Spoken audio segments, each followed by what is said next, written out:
Louvado seja nosso Senhor Jesus Cristo.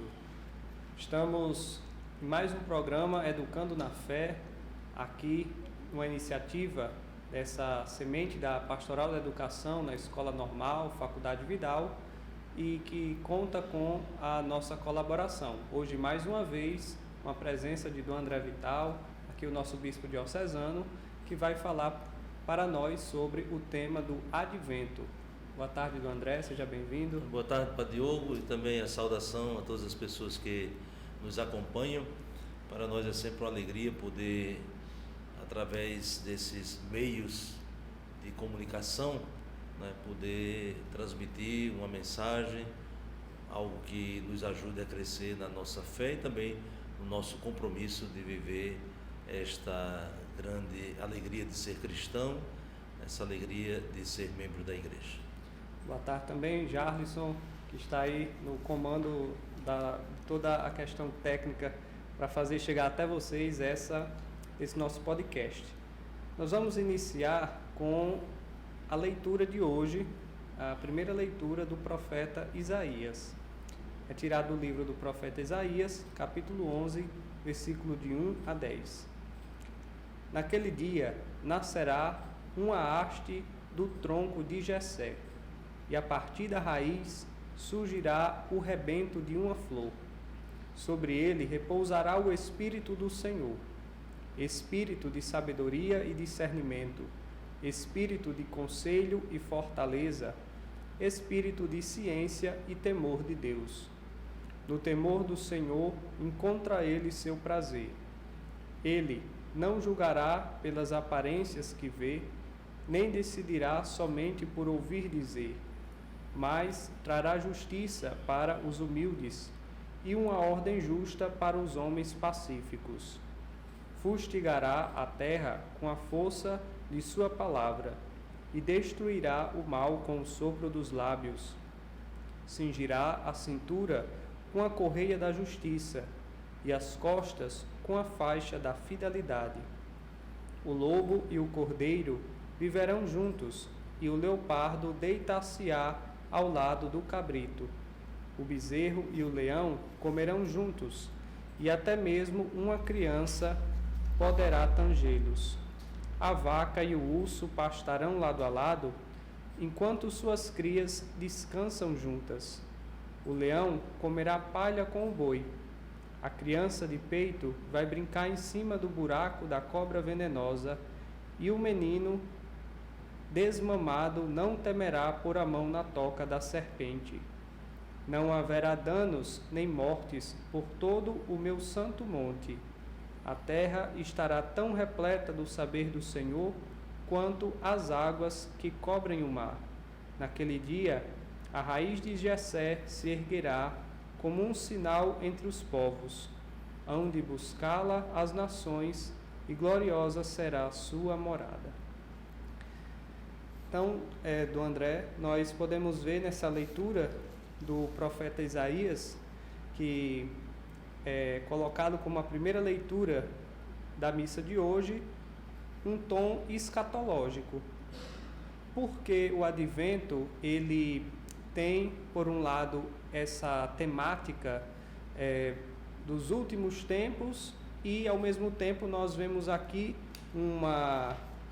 um aceno para a vinda do Messias, portanto, de cumprimento de profecias messiânicas. Então, parece que tem duas temáticas no Advento. É isso mesmo? É uma impressão nossa? O que o senhor gostaria de dizer a respeito dessas duas temáticas que parecem dar uma tonalidade ao Advento? É esse tempo do Advento que nós geralmente falamos, um tempo de preparação para o Natal. Na verdade, ele tem um significado que nos recorda o que nós poderíamos chamar de advento histórico, e, portanto, é memória deste advento histórico, o tempo em que se esperava a vinda do Messias. Mas também nós temos o advento escatológico, ou seja, tudo aquilo que será a conclusão da história com a vinda definitiva do Filho de Deus, na parousia, como nós dizemos. E quando celebramos o advento litúrgico, Então fazemos memória deste advento histórico que tem o seu ponto mais alto no nascimento de Jesus, e por isso aquela última semana, como nós chamamos, uma semana santa do tempo do advento, que é justamente a proximidade do Natal, mas também é anúncio escatológico, ou seja, daquilo que será a conclusão da história. Então, de fato, o advento é esse tempo que nos recorda as duas vindas, a primeira vinda e a segunda vinda, mas também nos recorda uma vinda permanente. Até a igreja reza assim, que nós recordamos quando ele veio a primeira vez, anunciamos a sua vinda definitiva, mas reconhecemos a sua presença, isto é, a sua vinda permanente. Muito bom. Então, o tempo do advento também é caracterizado dentro do ciclo do ano litúrgico como o início de um novo ano litúrgico, né? O que nós podemos dizer para os nossos ouvintes, nossos telespectadores, sobre isso do ano litúrgico? Porque para quem está aí, por exemplo, os jovens da Crisma, né, estão se perguntando, ano litúrgico, mas o ano não começa, não é 1º de dezembro, então, porque já dizemos que é um novo ano agora no advento? Sim, porque nós organizamos o tempo a partir de alguns significados, de algumas atividades, daquilo que o tempo é preenchido. Naturalmente, quando nós falamos do ano, pensamos no ano civil, que inicia 1º de janeiro e se conclui 31 de dezembro. Mas não existe só o ano civil, ele seria, poderíamos dizer assim, a base, né? Porém, nós temos o ano acadêmico, e o ano acadêmico não começa no 1º de janeiro, às vezes começa já no início de fevereiro, e às vezes passa de um ano para o outro, né? Quando se atrasa o tempo acadêmico, muitas vezes também há esse choque. Então, estamos ainda no ano passado, mesmo estando no outro ano. Nós temos o ano do trabalho também, né? As pessoas tiram férias a cada ano do seu trabalho e não tiram férias no início do ano. Depende muito, depende de quando começaram a trabalhar e, portanto, quando se conclui esse ciclo de um ano de trabalho, então vemos aí que não coincide, né? Então, a organização do tempo, ela obedece a alguns critérios. Para nós, o ano litúrgico, que é esse percurso que nós fazemos para aprofundar a história da salvação. E, portanto, falamos desse advento histórico, né, que é toda essa fase anterior à vinda de Jesus, ao nascimento de Jesus. E, portanto, tudo começa assim, né? Então, o nosso ano litúrgico começa como tempo de preparação para celebrar a primeira vinda de Cristo, o seu nascimento. Não coincide com o ano civil, porque se o Natal ele se celebra 25 de dezembro, logo o tempo anterior ao 25 de dezembro, que coincide na maioria das vezes com o mês de dezembro, né? Mas às vezes acontece que nós iniciamos também o advento no finalzinho de novembro, né? Isso depende um pouco por causa dessa organização do calendário. Mas o tempo litúrgico, o ano litúrgico, ele é importante porque ele nos coloca num dinamismo de celebrações justamente para aprofundar a história da salvação que nos alcança.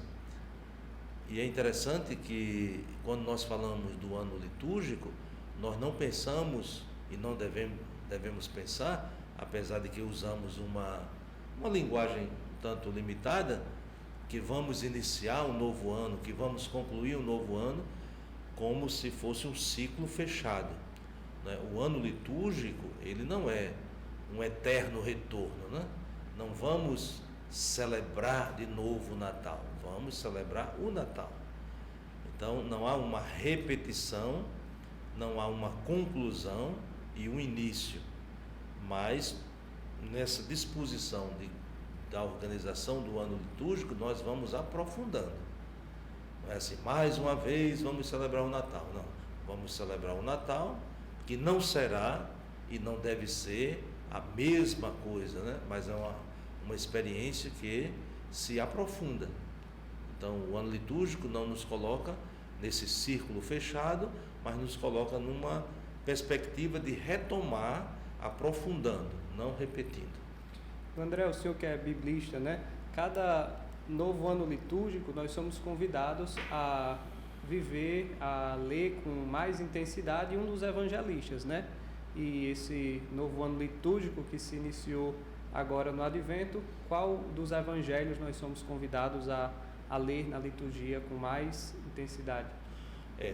Como nós dizíamos, o ano litúrgico ele é uma organização de um percurso para aprofundarmos a nossa fé, a história da salvação, as obras de Deus e, sobretudo, a encarnação e a redenção. E é a palavra de Deus que vai nos ajudando, né? Então, fazemos esse percurso iluminados pela palavra de Deus. E a igreja, como mãe e mestra, nos ajuda fazendo a leitura da Escritura. Então nós temos os ciclos, né? A organização das leituras da missa para aquilo que nós chamamos, né, o ciclo dominical.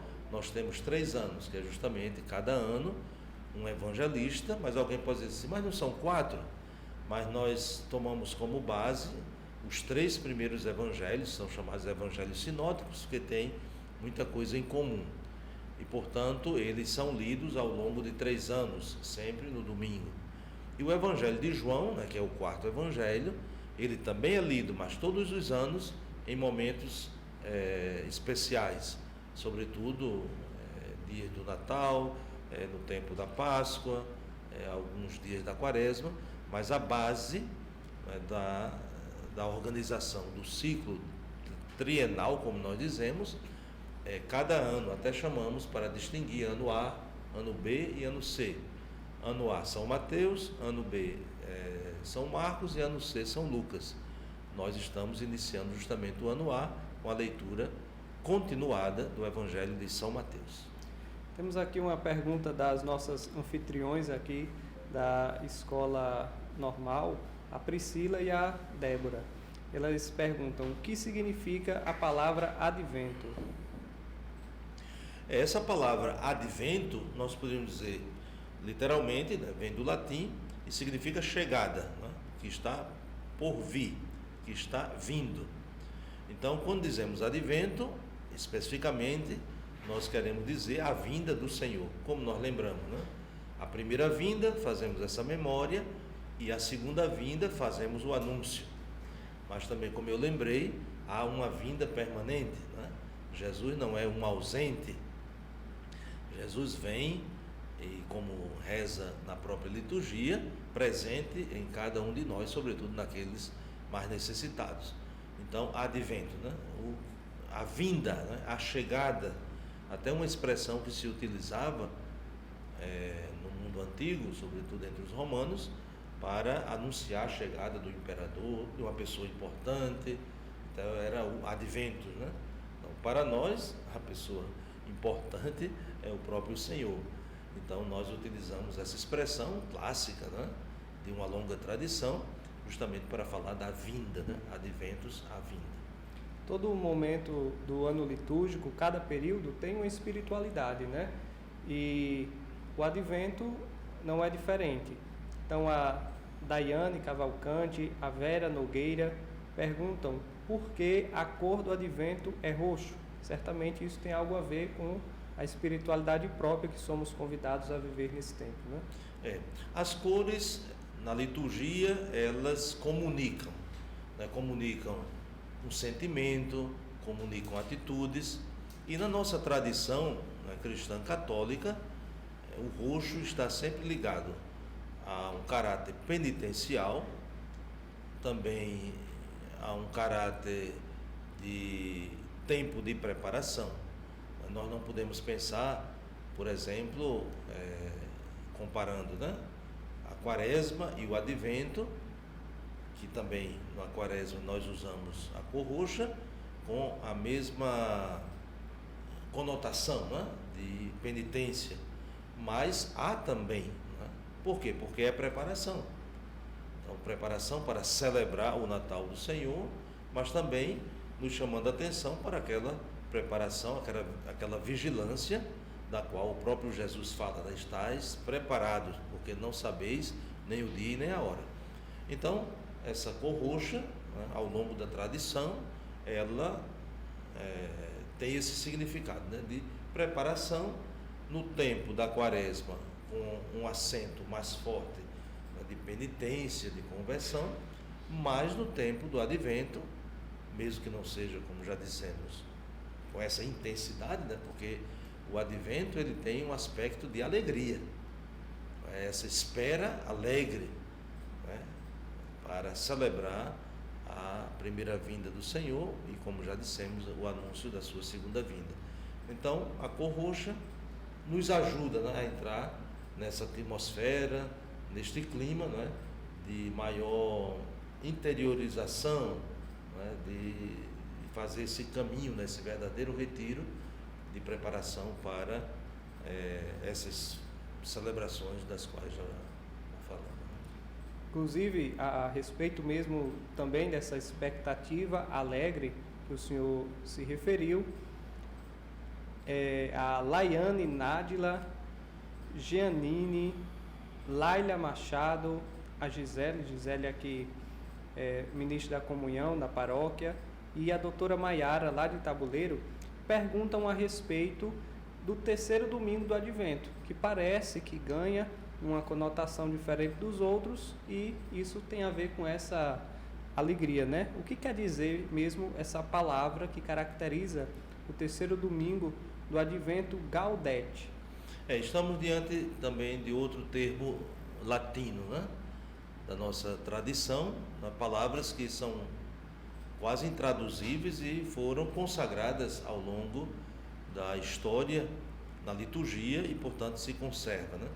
Mas Gaudete significa alegrai-vos. Até o Papa Francisco escreveu a sua primeira encíclica, né, primeiro documento, Gaudium Evangelii Gaudium, né? A alegria do Evangelho. Então, como estamos na proximidade do Natal, o terceiro domingo, né? Estamos ali a poucos dias do Natal, já entrando naquela Semana Santa do Natal, como a gente diz.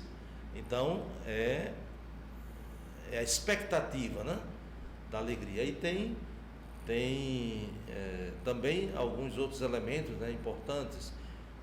É possível usar na liturgia a cor róseo, né, que tem mais esse caráter alegre, porque durante todo o tempo do Advento é o roxo, né, mas no terceiro domingo tem essa possibilidade de uma cor, vamos dizer, mais leve, né, justamente para demonstrar essa expectativa, né, que nos enche de alegria e de esperança por celebrar o Natal do Senhor. Então, Gaudete significa alegrai-vos, né? E todas as leituras da missa, né, elas insistem justamente nessa atitude espiritual da igreja que se alegra pela proximidade da celebração do Natal do Senhor. Então, o senhor já entrou num tema que alguns aqui perguntaram, né, a respeito do que significa as cores das velas do Advento. Então, o senhor disse que as cores comunicam, né?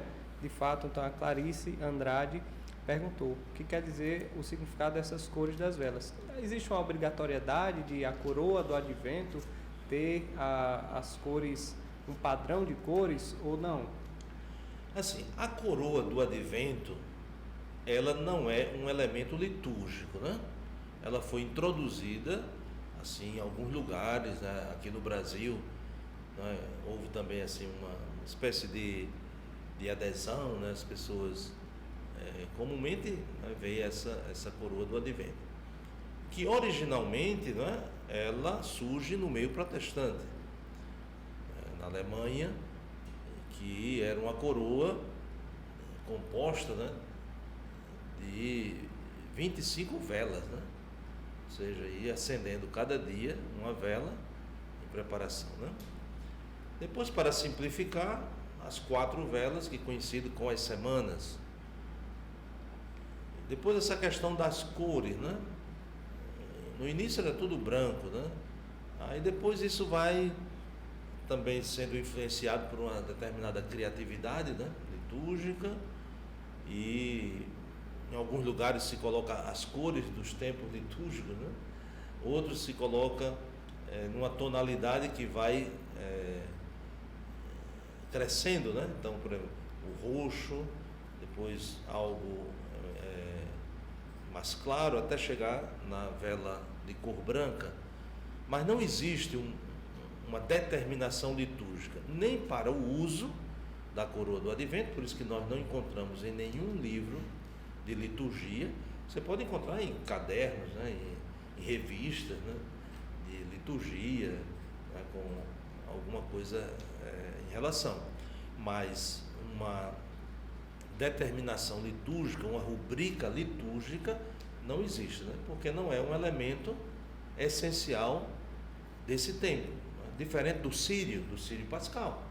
O Sírio Pascal é um elemento importante, indispensável na celebração da Vigília Pascal, né, com toda a sua preparação, que representa o Cristo ressuscitado, e se acende este círio todos os dias da Páscoa, apagando na festa de Pentecostes, também com um pequeno rito. Mas a coroa do advento, ela é um símbolo, né, que tem. Podemos dizer que é da piedade popular? Eu diria que aqui no Brasil ela foi mais introduzida, né, por esse caminho, né, sobretudo no sul, né, com famílias de tradição protestante, europeia, né, alemã. Então aquilo ali foi se desenvolvendo e foi se expandindo, né? E hoje nós encontramos, né, até mesmo o conjunto das velas, encontramos o próprio castiçal, vamos dizer assim, né? A coroa do advento, tudo isso, né? Às vezes se enfeita tanto a coroa do advento que já cria um clima de Natal, né? Enquanto que na celebração nós temos os símbolos, né? A cor litúrgica, o fato de não cantar o glória, né? Não rezar, ter uma liturgia mais sóbria, a questão das flores também, uma utilização mais discreta, porque cria esse clima de expectativa para o dia do Natal. Às vezes a coroa do advento, né, quando colocam lá aqueles enfeites, até em alguns lugares colocam até aquelas bolas de né? pisca-pisca, ou aquelas bolas da árvore de Natal, né, confunde a coroa com a árvore de Natal. Então aquilo ali pode gerar também uma espécie de ruído, né? Ou seja, para tirar a atenção do tempo do advento, que é um tempo mais sóbrio, né? É de expectativa, né? E, portanto, é bom utilizar os símbolos, mas com mais coerência, né? Assim, eu não diria nem sim nem não a utilização, né? Porque como já foi dito, não é um elemento da liturgia, né? Mas algo que pode trabalhado, né, dando um significado coerente, pode até ajudar, né, na novena de Natal, né, acender as velas. Acredito que isso não seria uma coisa ruim, mas só que a gente não pode colocar esse, vamos dizer, símbolo que é secundário, que não está dentro do próprio da própria estrutura, né, o dinamismo do tempo do advento, colocá-lo como se fosse a coisa mais importante, né? Esse dinamismo dos símbolos dentro do advento, sempre nós temos o presépio como aquele grande símbolo que muitas vezes a gente leva as crianças ali, né, para ver o presépio, e vamos explicar sobre o significado personagens que ali estão, né, ganham um caráter catequético também, né, pedagógico nesse sentido. E a respeito disso, a Deuseni e a Denise perguntam qual é o significado do boi e do jumentinho no presépio. Sabemos que há uma tradição que atribui a São Francisco de Assis, né, a criação, digamos assim, do primeiro presépio, ou seja, da primeira representação da cena do nascimento de Jesus, né? Mas será que São Francisco sabia ou intuía que tinha um boi, um jumentinho, quis colocar ali, ou tem um significado maior por trás disso? É muito bonito, né? Esse costume, né, na igreja de colocar, né, o presépio nas nossas igrejas também com essa finalidade catequética, né?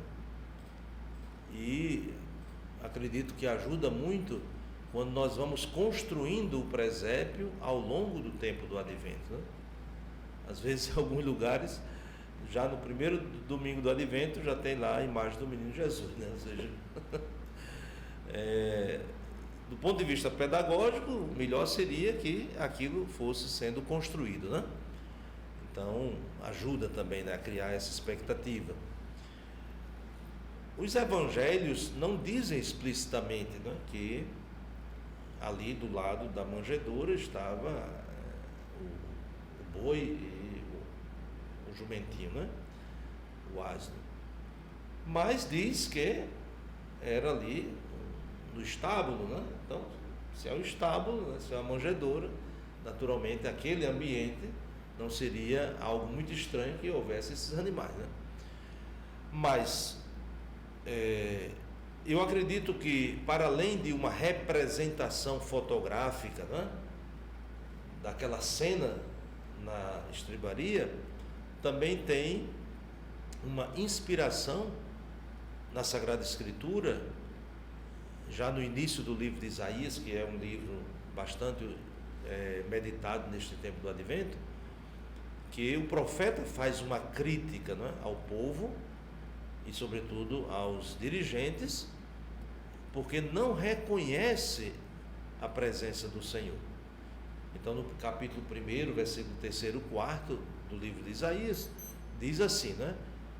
O boi conhece a manjedoura do seu senhor, o asno conhece, não é, a manjedoura do seu dono, mas o meu povo não conhece o seu Deus.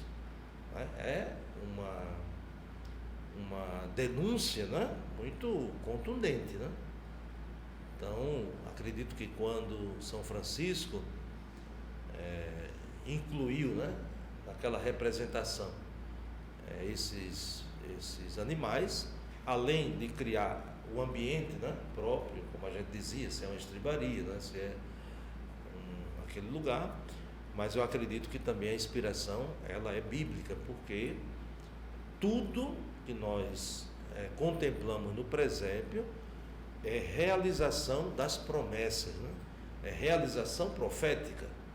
E, portanto, olhar para aqueles animais não é simplesmente para ficar bonito ou criar uma ambientação, mas é também um jeito de dizer, né? Um apelo, né? Então, o boi e o asno estão ali, né? Enquanto que muitos humanos não conseguem compreender nem reconhecer a presença de Deus e o seu amor manifestado de tantas formas. A Amanda Matos, lá de Tabuleiro, pergunta a respeito da cidade onde Jesus nasceu, a cidade de Belém. E sabemos que o senhor citou o profeta Isaías, né? Então, o nascimento do Messias foi o cumprimento de várias profecias, né? Deus havia prometido que iria mandar o Messias, ainda que esse cumprimento tenha superado todas as expectativas do povo e, inclusive, dos profetas, né? Que sequer podiam conceber que seria o próprio Filho de Deus, né? A segunda pessoa da Trindade a vir ao mundo. Mas nessa providência divina, né?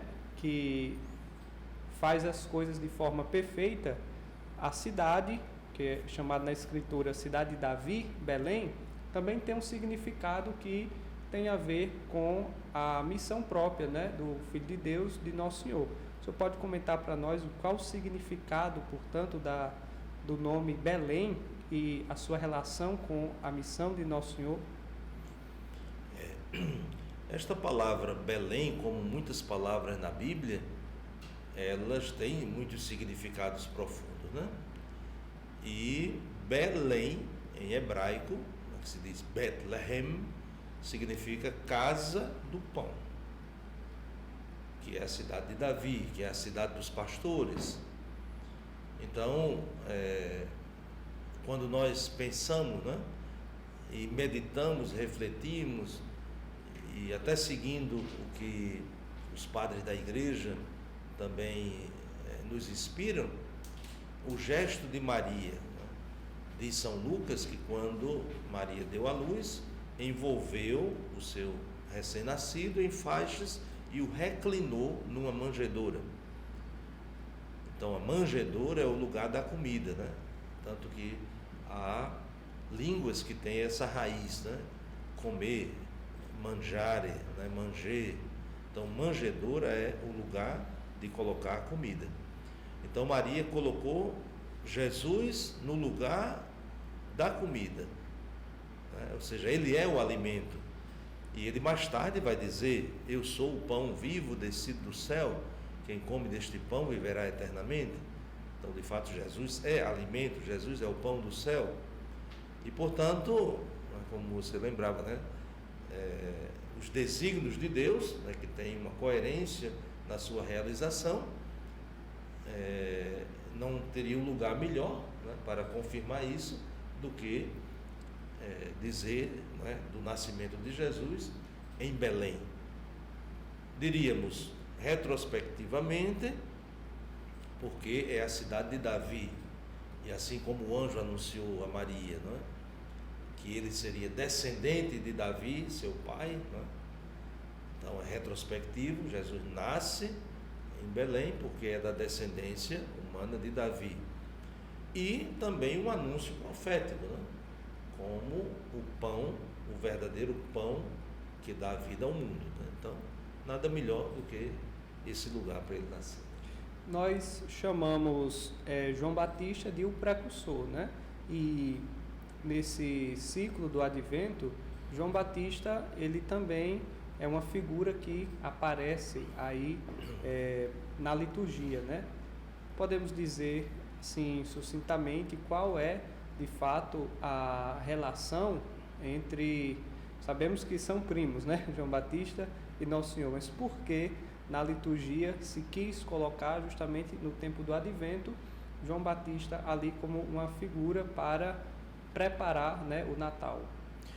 Quando iniciávamos aqui a nossa conversa, eu falava de um Advento histórico, um Advento escatológico e celebrado um Advento litúrgico, né?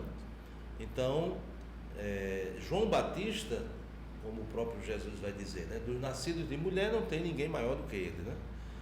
Então, João Batista no Advento histórico é o último profeta.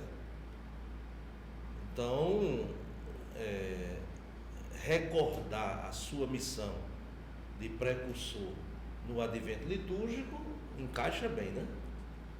Então, João Batista anunciou a chegada do Messias e apontou que ele chegou, né? Mas ele não anunciou o nascimento, né? Porque até os dois tinham só 6 meses de diferença, né? Então, João Batista não podia, com 6 meses, dizer, né, olha, o Natal vai chegar, né? Não é nesse sentido. Mas, quando Jesus assume publicamente a sua missão, então é precedido pelo anúncio de João Batista. Então, João Batista é um personagem muito importante, como Isaías, como o próprio São José, que é um personagem, todos esses, né, eles estão na última fase do Advento histórico e, portanto, são figuras emblemáticas, né, para celebrar o Advento, que também tem esse aspecto e também é anúncio do Advento escatológico, né? Então, João Batista, de fato, ele nos ajuda, né, nessa preparação para a celebração do Natal e também para a permanente preparação para a segunda vinda de Cristo. O Dr. Vinícius, lá de Tabuleiro, também o Paulinho, o Júlio César e a Márcia, nos perguntam sobre a data 25 de dezembro como data do nascimento de Nosso Senhor Jesus Cristo, data da celebração que nós fazemos, né? E eu estava lendo uns artigos que o Padre Paulo Ricardo disponibilizou lá no site dele sobre justamente a ligação entre João Batista e Nosso Senhor Jesus Cristo, dizendo que na literatura judaico tardia eles fizeram um tipo de reconstrução, né, do calendário sacerdotal do templo, que o templo já estava destruído ali depois, né? Então eles fizeram uma reconstrução histórica, né? Os judeus a respeito daquilo que já, acho que no livro de Crônicas se falava sobre os ciclos dos sacerdotes no templo, né? E o grupo sacerdotal de Abias, que era o grupo do Zacarias, pai de João Batista, como está comunicado lá no Evangelho de Lucas, ele servia no templo por volta do mês de setembro, lá pela segunda metade do mês de setembro para o fim de setembro. Então, segundo o capítulo 1 do Evangelho de Lucas, o Zacarias estava no templo em setembro, né, segunda metade de setembro, quando o anjo lhe apareceu e disse que Isabel, sua esposa, iria gerar João Batista. E quando o anjo Gabriel apareceu para Nossa Senhora, ele disse que Isabel já estava com 6 meses, né, de gestante. Portanto, no mês de março, 6 meses depois de setembro, né? Como na liturgia, nós celebramos ali em março, 25 de março, a Anunciação, né? A Anunciação do Senhor. Sendo assim, 25 de março sendo a Anunciação do Senhor, como celebramos na liturgia, 9 meses depois dá 25 de dezembro. Mas como o senhor disse há pouco tempo, a liturgia não é simplesmente uma fotografia, né? Não é simplesmente um retrato. Até porque, naquela época, os meses não se chamavam como se chamam hoje, né? Mas eu penso que essa questão faz a gente compreender que a igreja não tem uma aleatoriedade naquilo que ela faz, né? E a própria liturgia, ela tem um significado, né, profundo a respeito, não simplesmente cronológico, né? Mas muito mais abrangente que isso, né? A liturgia, pela sua própria natureza, que é celebração das obras de Deus, ela não é, em primeiro lugar, a recordação de datas, mas a liturgia é a atualização de acontecimentos. Agora, esses acontecimentos, eles, celebrados, atualizados, se situam, se inserem no tempo, né? Então não dá para celebrar fora de uma organização, como nós falamos, né? De um ano, do dia, de um mês, de uma semana e assim por diante, né?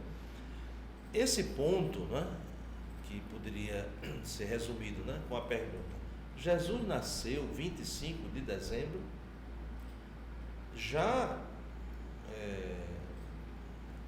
tem favorecido muitas pesquisas, muitas questões, muitas discussões que têm a sua validade, mas eu acredito que a gente pode perder tempo com isso, né? Porque quando a igreja, né, definiu, né, que a celebração do nascimento de Jesus é 25 de dezembro, não era simplesmente para dizer que Jesus nasceu em 25 de dezembro, mas era para dizer que Jesus nasceu. Essa é a primeira verdade que nós celebramos.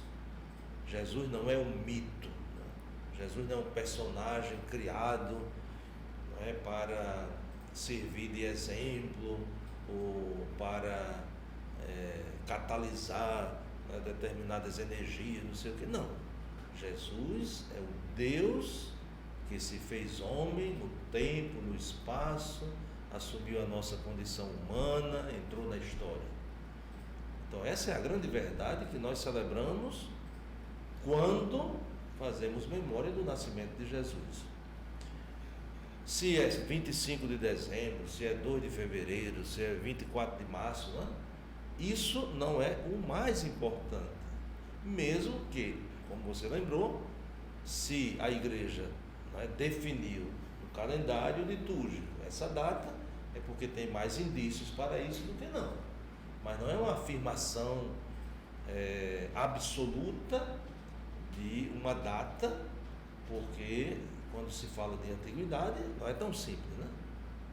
Porque para o povo antigo o mais importante não era um calendário, uma agenda, mas o acontecimento. Então eu lembro, né, até assim, dos nossos avós e tudo isso, quando eles se referiam a alguma situação, queriam fazer referência, né? Ele nunca dizia 2 de maio de 62. No tempo em que o rio deu aquela grande cheia, né? Naquele ano que a seca foi terrível. Ou seja, essa intuição de que os acontecimentos eles são mais importantes do que a datação deles, isso apresenta na própria história humana, né? Calendário, né? Mesmo que na Bíblia você tenha, né, a definição das festas e tudo isso, mas a primeira razão é o tempo preenchido, né? Não é o tempo calendarizado, como a gente diz, né? Não é colocar um calendário, não é agenda. Hoje nós temos agenda até para 2030, né? Para o povo da Bíblia é impossível, né? Não dá para pensar 2030, não. Mas dá para pensar quando Deus nos tirou do Egito, né? E assim os acontecimentos, né? Então, o Papa Bento XVI, na sua trilogia, né, da Cristologia, no primeiro volume que ele trata, né, da infância de Jesus, ele também nos apresenta muitos elementos que vão nessa linha, né? Você apresentou dessa probabilidade, né? Ou seja, algo mais provável, né, que o 25 de fato seja uma data, né, que não é o mais importante, que se aproxime mais do acontecimento. Mas há também outras, né, outras teorias, por exemplo, aquela que é mais divulgada, né? Então, dia 25 de dezembro, no hemisfério norte, não é? Quando você chega num ponto, porque para nós, né, que estamos mais próximos da linha do Equador, a gente não percebe muita mudança das estações, né?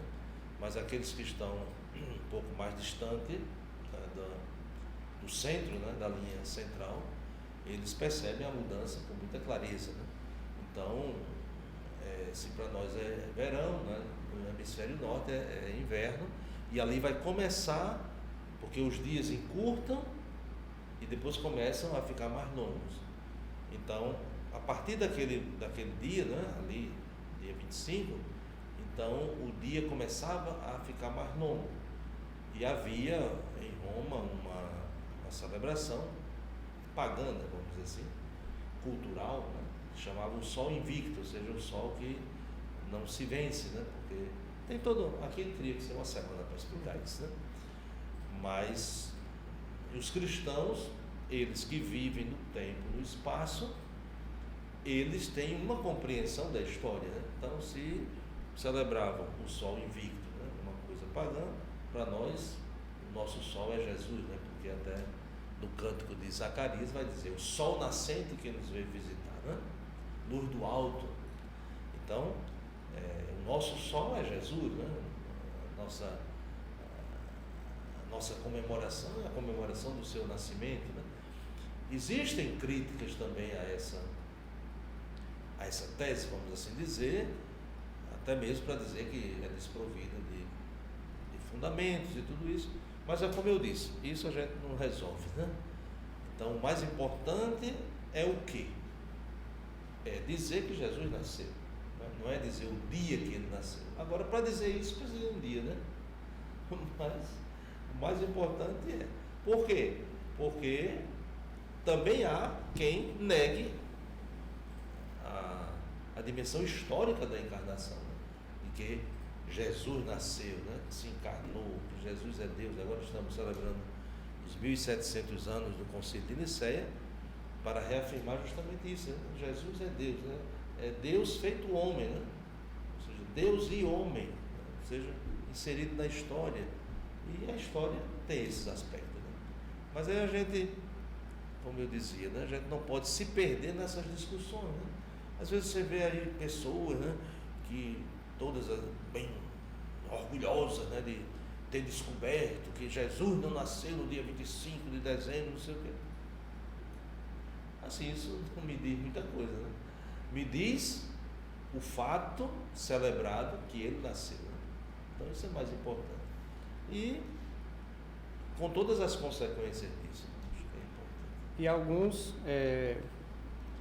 mais radicais, por não saberem exatamente, né, se Jesus nasceu no dia 25 de dezembro, porque não tem lá a data exata, tudo não está na Bíblia lá, inclusive propõe não celebrar o Natal.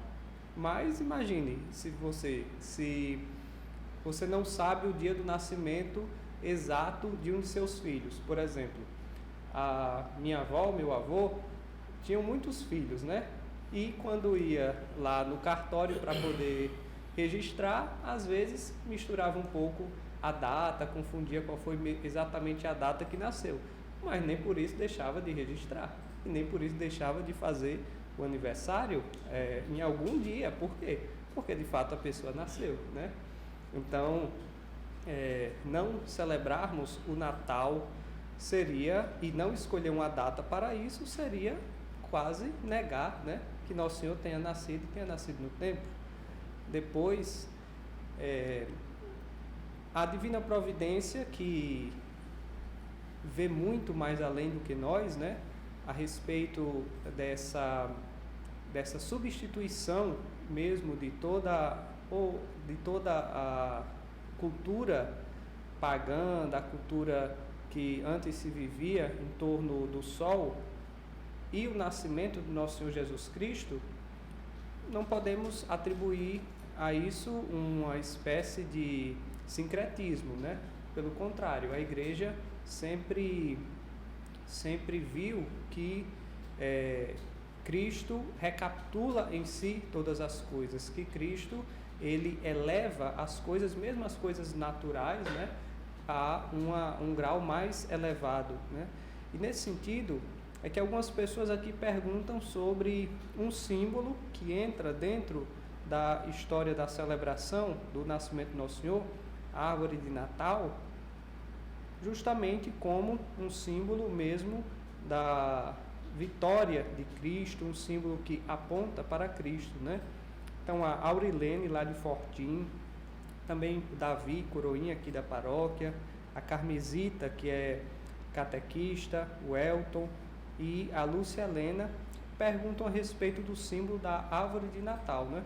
O senhor falou há pouco tempo que a gente já não pode, não é adequado, né, colocar todos os enfeites, todas as luzes já no início, porque tem que ter um caráter pedagógico, né? E aí a árvore de Natal, ela caberia também como um símbolo para nós fazermos essa catequese nas nossas famílias, nas nossas casas, né, com as crianças, e também dar essa tonalidade, né, de tempo diferente.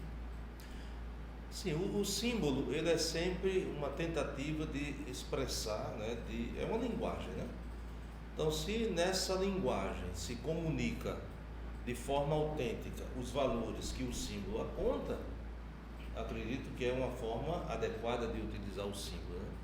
Se há uma distorção, uma vez eu vi uma pessoa fazendo uma crítica à árvore de Natal, que a árvore representava a serpente, que era coisa do diabo, ou seja, uma ignorância extraordinária, né? Acho que às vezes você encontra gente, né, dando certas explicações sem fundamento histórico, mas puramente para justificar a sua ideologia, né? Então, criar essa espécie de abominação, né? As coisas de Deus, as coisas do mundo, né? Como se o mundo não tivesse sido criado por Deus, né? Então, essa visão muito simplista ofende até o Criador, né? Isso é do mundo, não, tem que saber. Isso é desumano, né? Ou seja, isso não está de acordo com o princípio da criação, né? Aí você vê uma visão mais equilibrada. Mas, como você mesmo disse, né? Tem que saber do nosso ambiente cristão, né? Estou falando aí do ambiente cristão católico, aquilo, né, que é expressão cultural, né, que é de uma beleza, desse simbolismo, como se utiliza, né? Porque muitas vezes uma coisa que deveria ajudar a chegar a tal lugar nos aprisiona ali, né? Então, não cumpre a sua função, né? Não cumpre o objetivo que, vamos dizer, formalmente teria, né? Então, até mesmo, por exemplo, da igreja, né? A gente faz uma decoração que tapa tudo, né? Ou seja, não cumpre a sua finalidade, né? Ou senão, até mesmo os símbolos mais explicitamente relacionados com a fé, né? Se eles não forem bem utilizados, também eles perdem a sua razão de estarem ali e de serem utilizados. Então, a árvore, né? E quando ali se enfeita, né, com as bolas, né? Que às vezes as pessoas acham que a bola é um enfeite artificial, né? A bola representa os frutos, né? Então, depois, assim, claro que isso nós recebemos do hemisfério norte, né? Como a gente disse já antes, né? Aqui é verão, lá é inverno, né? Então, as árvores com neve, né? Com aqueles, eu não sei qual é o nome daquelas tirinhas que colocam em cima, né? Que recordam assim o branco, a neve, né? Porque lá cai neve nesse tempo, né? Não é o nosso caso. Mas são símbolos que brotam de uma cultura específica, mas que, dada a sua abrangência, né, de beleza, de significado, de linguagem, também é adotado em outros lugares, né? Mesmo sabendo que aqui não tem neve, nem é inverno, né? Mas isso é muito relativo, né? Eu acho que nem criar essa coisa assim, né? Dessa abominação, não, isso é coisa, né?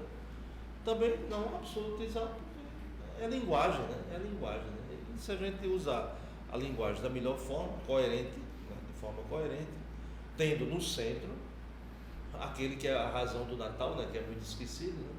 Todo mundo fala de Natal, pouca gente fala de Jesus, né? E não sabe que Natal significa nascimento, e nascimento de uma pessoa, né? Que tem nome, Jesus, né? Não é de outro personagem, mas são as dificuldades do nosso tempo.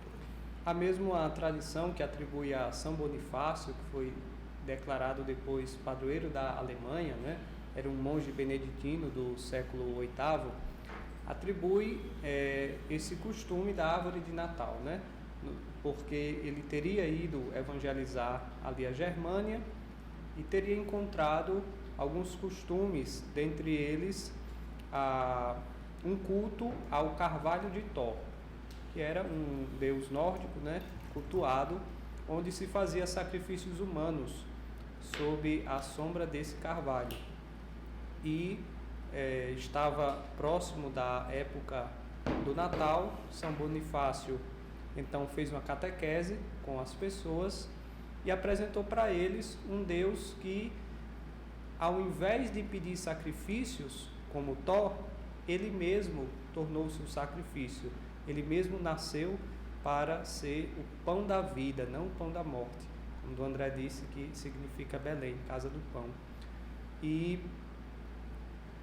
São Bonifácio, depois daquela catequese, convenceu as pessoas a cortar aquele carvalho, aquela árvore, que representava toda aquela desumanização mesmo daquela comunidade, e apontou para eles um pinheiro não para substituir no culto idolátrico, mas por meio da sua forma, o pinheiro que aponta para cima, né? Dizer o Deus verdadeiro está no céu, é transcendente, é muito acima de nós, mas ele veio até nós, né?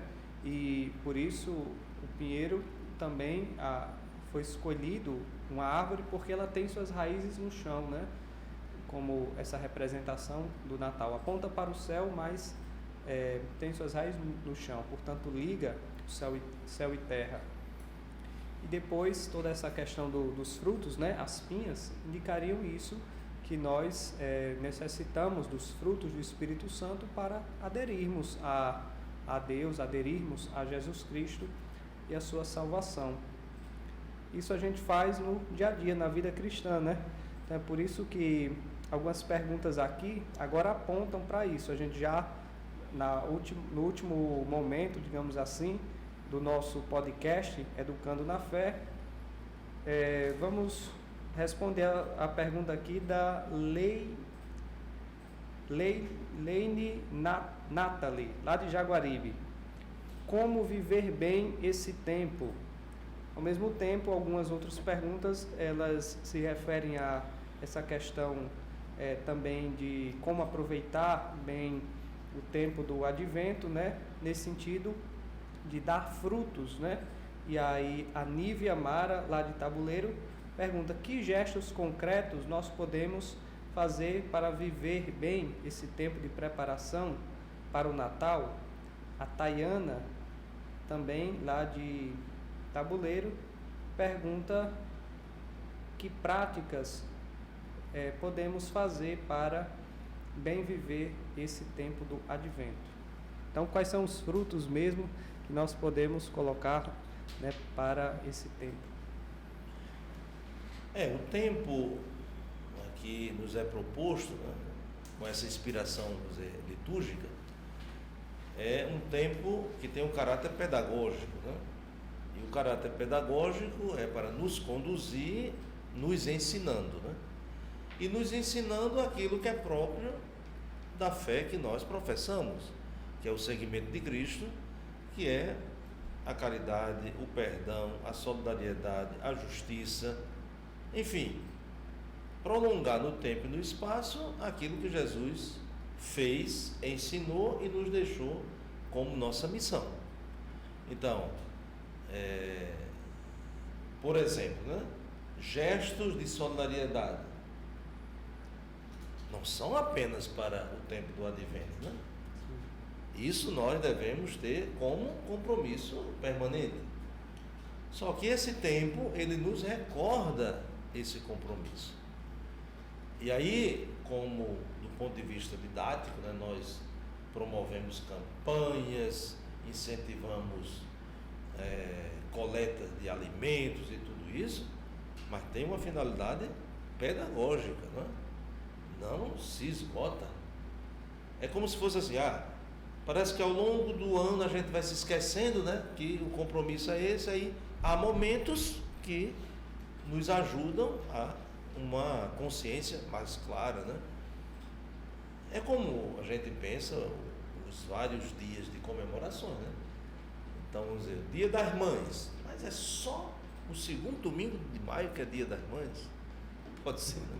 Agora, tem uns que esquecem, né, que deveria amar a mãe, respeitar a mãe todos os dias. Aí, uma comemoração assim chama atenção, né? Mas não significa que seja só naquele dia, né? Então, aquilo que é próprio da vida cristã, como a gente já lembrou, né? Os frutos do Espírito, né?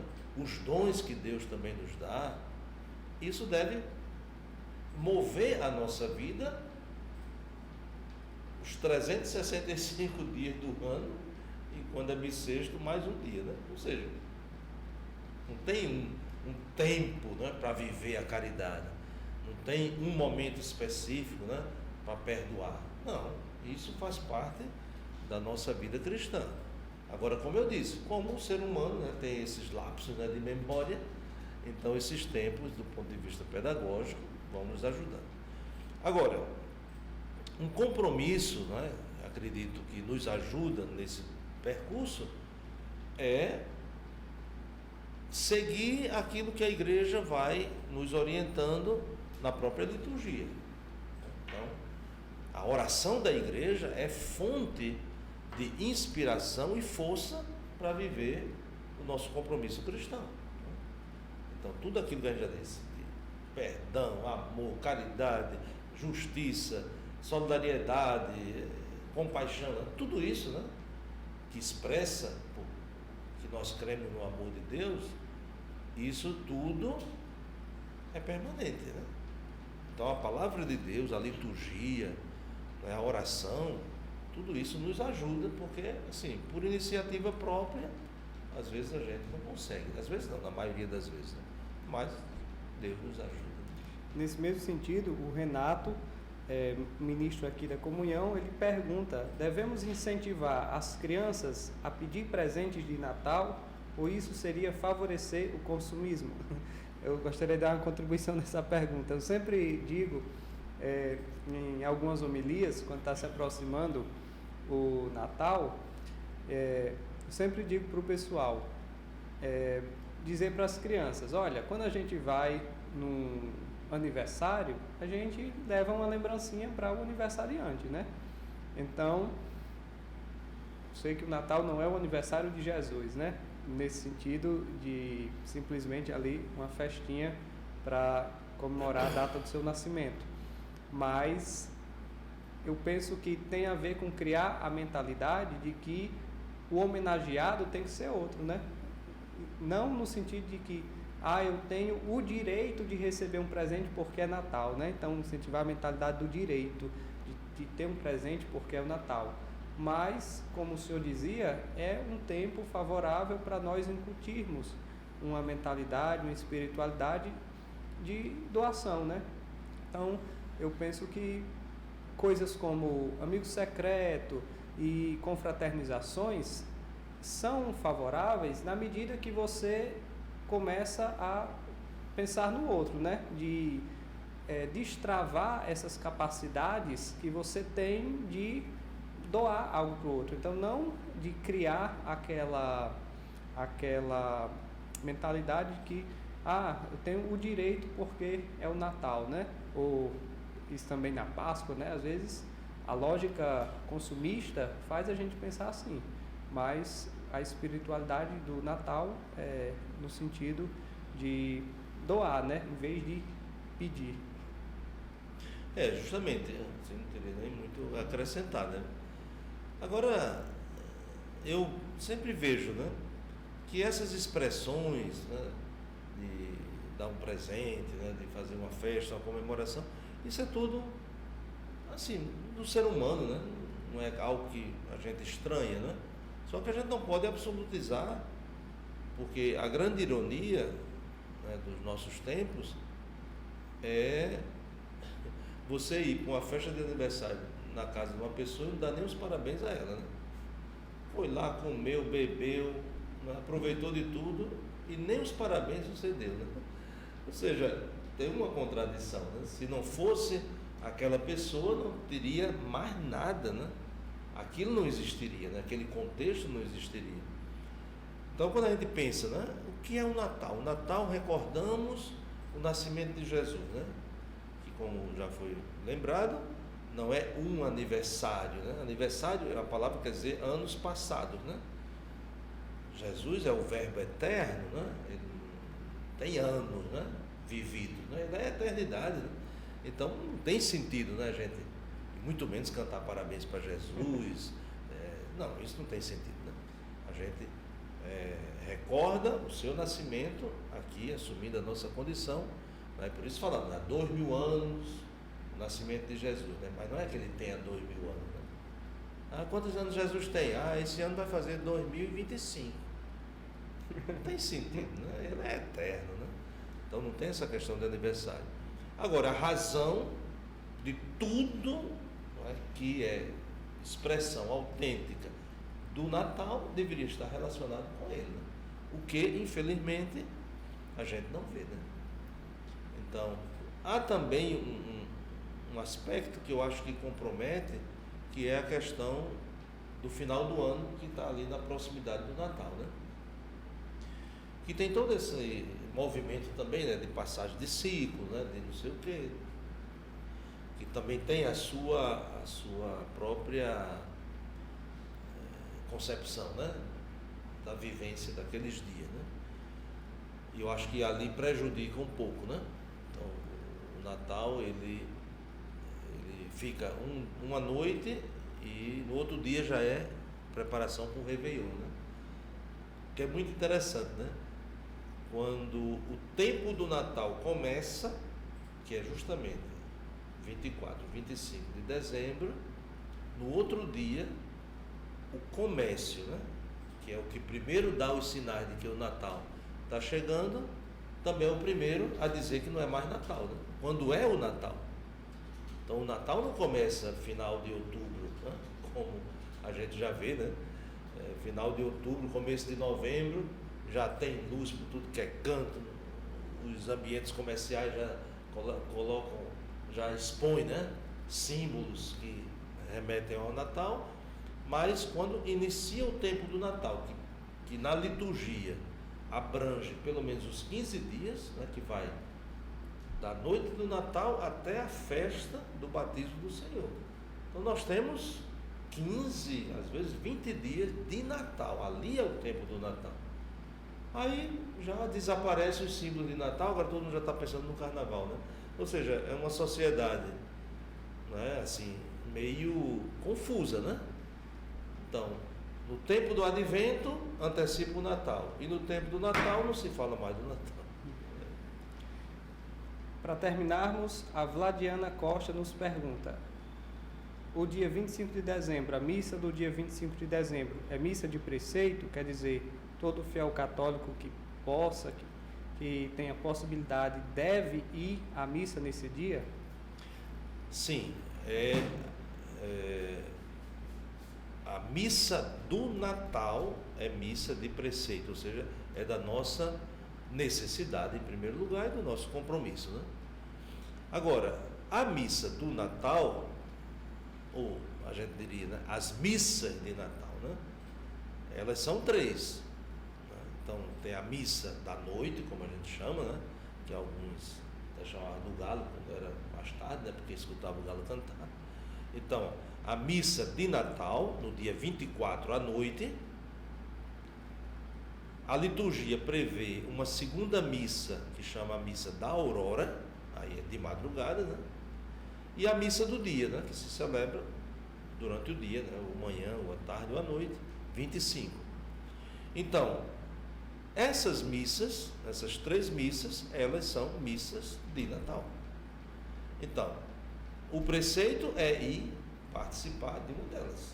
Então, se eu vou à missa da véspera, que a gente chama, é Natal. É como no domingo, né? Também é assim, quando você vai à missa do sábado à noite, que é a missa dominical, né?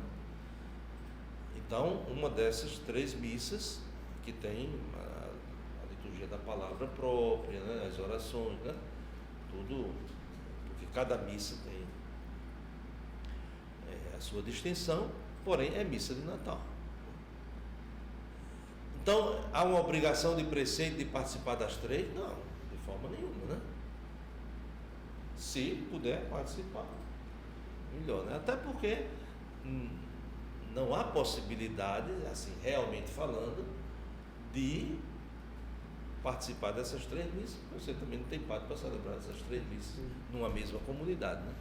Às vezes acontece numa comunidade, você tem a missa da noite do Natal, na outra comunidade você tem a missa do dia de Natal, enfim, é sempre missa de Natal. Então chegamos ao final desse nosso podcast sobre o tempo do Advento. Foi muito proveitoso, gostei muito desse podcast e vai ficar aí nas redes sociais da Escola Normal, Faculdade Vidal, que poderão também reverberar depois quando nós compartilharmos os cortes, compartilharmos aí os links com os nossos ouvintes, os nossos espectadores. Obrigado, Jarlisson, obrigado, André, porque mais uma vez aceitou o convite para coordenar, né, presidir esse momento aqui conosco, né? Não vou dizer ser entrevistado, porque realmente ele preside, né, esse momento, de fato, não só por causa da sua competência bíblica, competência teológica, mas porque essa é uma iniciativa da Pastoral da Educação e, como bispo diocesano, ele é o pastor de todas essas ovelhas, né? Então, várias dessas perguntas foram feitas por um grupo de pais e de estudantes aqui dessas instituições, e nós podemos perceber não só a curiosidade, né, mas eu penso o engajamento dessas pessoas, né? Várias delas exercem funções de ministro da comunhão, catequistas, e também estão aí engajadas com a vida da igreja.